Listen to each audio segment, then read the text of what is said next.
So one of my favorite things I can do around here when we have guests come or anything else is to give a tour. Show them around the whole building. And not just because we have a nice building, but because as I walk around, I can tell them all about the things that happen here and how the ministry that is done. I can go over here to our conference room and talk about education. And I can talk about our council, who I love working with, and all the other things that happen in that room as each group comes here to do different work. I can go and take them over to the library and talk about confirmation class and seeing the growth in our youth. Or right next door, over to the Sunday school room and talk about how they've been growing. I can talk about all the time we have people here living here for SOS in March. I can take them all over and tell them other groups that are here throughout the week, how the healing that is done through AA. Because each room and each place here has a story. Because I can't forget the very first time I gave a tour around here. I didn't have all these stories yet. But my brother and the rest of my family were here. And my brother got up into the balcony. And he did something he just felt the need to do. He burst into song. He got up there and just goes, "Prepare ye the way of the Lord." He started singing. I mean, so excited to see a wonderful place I got to be a part of. As he sat there and he just sang, the very first song that came to his mind, it comes from the opening of the show Godspell, for all those who do not know the reference. I saw a few smiles, so I assume some of you know the show. But in the very beginning, here is John the Baptist blowing a horn and calling for all to come. Calling and saying, "Come and gather." But he doesn't use those words. He just says, "Prepare the way of the Lord." And as people hear, they perk up a bit. And as they hear, they come and they gather. And it's not like the Wall Street bankers who are out there coming into this group. It's not all the perfectly well put together people. Instead, if we watch the show, it's usually a bunch of freaks and geeks coming together to be prepared for the coming of God. The actress who just seems to not be able to get a role. The taxi driver being yelled at by the person he's taking around. Every single person dealing with an issue. Every single person that seems a bit broken in some way. Does that sound familiar at all? Each coming to be part of this new community, of this new way of being. And the way had been prepared for them. So they could come and be open and willing to hear all the good and experience this life-changing power of God. How did John prepare the way? John, this quite strange man out in the wilderness, we say he ate, locusts and honey, dressed in camel hair, which I'm sure is not very pleasant smelling or anything else. And he's calling to people and saying, "Come and be prepared. Come and be baptized in this river. Be washed clean. For is one even greater than I who is coming." In all humility, he calls them. Now, at times he also speaks truth to power, which gets him in trouble later on. Gets him served on a platter in no time at all. But here we have people hearing his voice and coming to hear. Coming to be washed clean in those waters and be prepared for the one who is to come. And so we are called as well to prepare the way. And how is it that we prepare? And one of my favorite things to do is to actually have guests over to my house. Hasn't happened in a little while, With 3 little kids running around, it gets harder and harder to keep the level of cleanliness up to where I want it to be for friends to come over. I'm sure some of you have experienced in your lives as well. But when we do, there's that time of preparation, right? That time of cleaning, the time of putting things away, that time of figuring out what is it exactly I'm going to serve to my guests. What kind of dietary restrictions do they have? What kind of foods do they like and not like? For instance, if you invite me over and give me a big thing of mushrooms, I will not be overly happy. I'm sorry. But in that moment, even in that preparing, which can be a lot of hard work, where we can try to get our house ready for people and make it be a great environment, that can be a lot of hard work with sweat. Sometimes tears. If you nick yourself, a little bit of blood, but not in the food, please. That's also a joyous thing.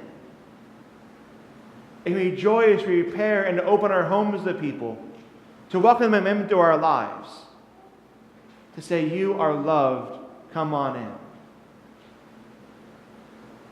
But we know how to do that, right?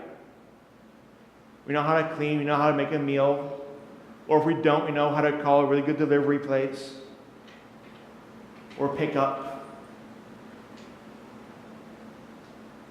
But how do we prepare people to hear the good news of Jesus Christ?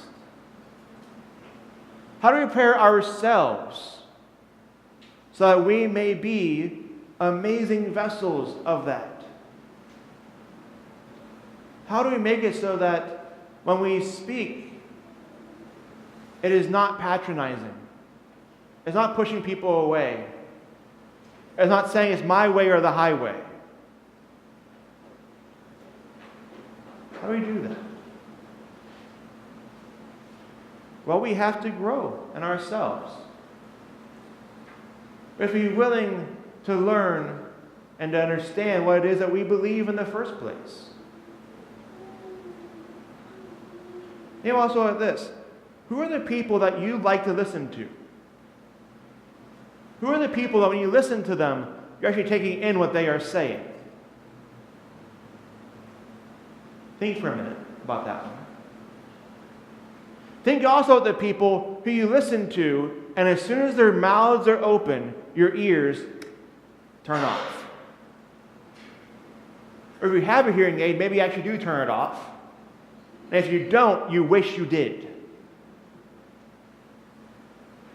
What are those people like? Usually the ones who don't want to hear what you have to say back, right? The ones who, their ears already turned off. It's everything that has to be what they want it to be. It's people who don't know anything what they're talking about, but yet keep on talking. It's people who just don't seem to care. Or people who seem to be negative all the time. How many of us love to listen to someone who is complaining 24/7? How many of us are that person on occasion? So consider then, how do we prepare ourselves and how do we prepare others to hear the good news of Christ? That we prepare the way. What would happen, for instance, if you go out and complain about life 24/7, about how the world is so horrible for me, or even my church is so awful, and then go to someone and say, do you want to be like me? Do you want to hear about this great news that I've experienced in my life? My life that is so awful and miserable and God-forsaken? It's so great. Let me tell you about it. How much are you going to listen to what they have to say? We try to give us hope of Christ, and we are constantly negative. People look at us and go, what are you talking about? What hope are you? You're not living out that hope. What do you mean? Or if we go to someone and say, hey, let me tell you about Jesus. Okay, tell me about them. Tell me about him. I got nothing. We need time to grow in ourselves as well. We need time to read the scriptures. Time to figure out what they're trying to say. Time for us to come together and learn together. And the most important part, though, is that we have to care. And this is not something that can be faked, is it? We all know when someone is faking caring about us. I remember getting a phone call once. It was from one of my fraternity brothers back in college. It was someone who didn't talk to me much in college. Also, it was someone who I didn't talk to in probably 5 years at this point. All of a sudden, I get a phone call, and he's talking about, hey, Sean, how's it going? How's life treating you? I'm so glad to hear. By the way, we need money for the fraternity house. We want to get new beds. We want to get new mattresses. And I'm going, that's a really good, important thing to take care of because I remember my days back there. But I know you don't care about me. For that matter, someone that I knew cared about me made that phone call instead. When we speak about the one who gives us life, the one who during the season gives us hope in the midst of darkness, the one who says to us there is no ending to life, there is only this portion right here. Well, yes, you die, but there is life again at the end. There's one who says that there is going to be justice in this world. The one who keeps us moving us forward and says that this world is good and gives us joy and hope and purpose and meaning. We hope we want to share about this person, do we not? We want to share the goodness that God has done for us. We want to share about the goodness that God has done for this world. We want to share and share and share, but when we do so, we can't share in judgment. We can't share in some hope of just, if you come here, maybe you'll have some more people here in the seats. When we share, it has to be out of genuine love. When we are listening to each other. Where we're experiencing life together. Where we're saying, yes, you matter the world to me. I can see your pains and your hurts. I can see your frustrations. I hear your hard decisions. I hear your confusions. And I am here walking beside you in this journey of life.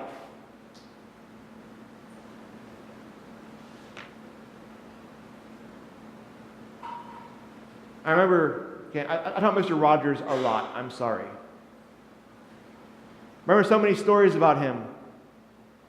Where he'd just be off somewhere, maybe trying to go somewhere he's trying to get to, and stop by a fan who would say, I just got to tell you about how much Mr. Rogers' neighborhood meant to me and how much it meant to me to be your neighbor growing up, even though it was 20 years ago. And Mr. Rogers then sat with this guy and just talked. And talked. And talked. And eventually the guy says, I'm really stopping you from being where you need to be. I'm sure you're going somewhere very important. You should probably go. I'm taking up enough of your time. And Mr. Rogers just says, I am where I am supposed to be. You are really important to me. I have time.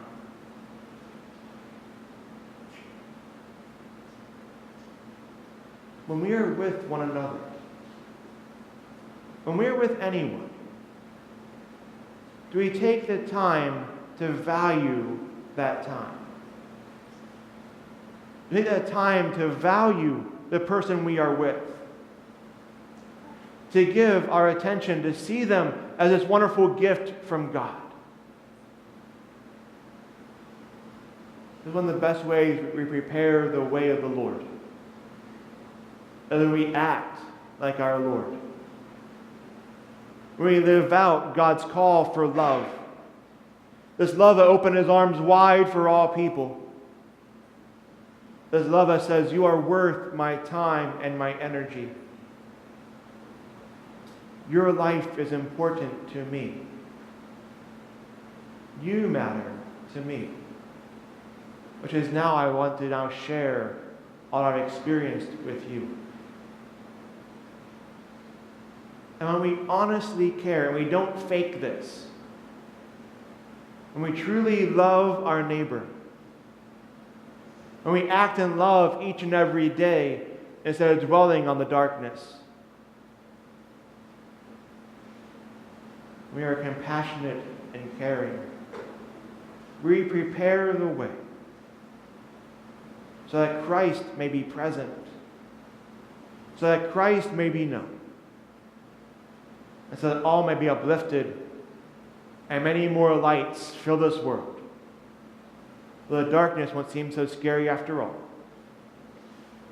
We may live in love and in peace. So may we always prepare the way. Prepare it with every person that we meet. Every opportunity that we get. May we always prepare the way. Amen.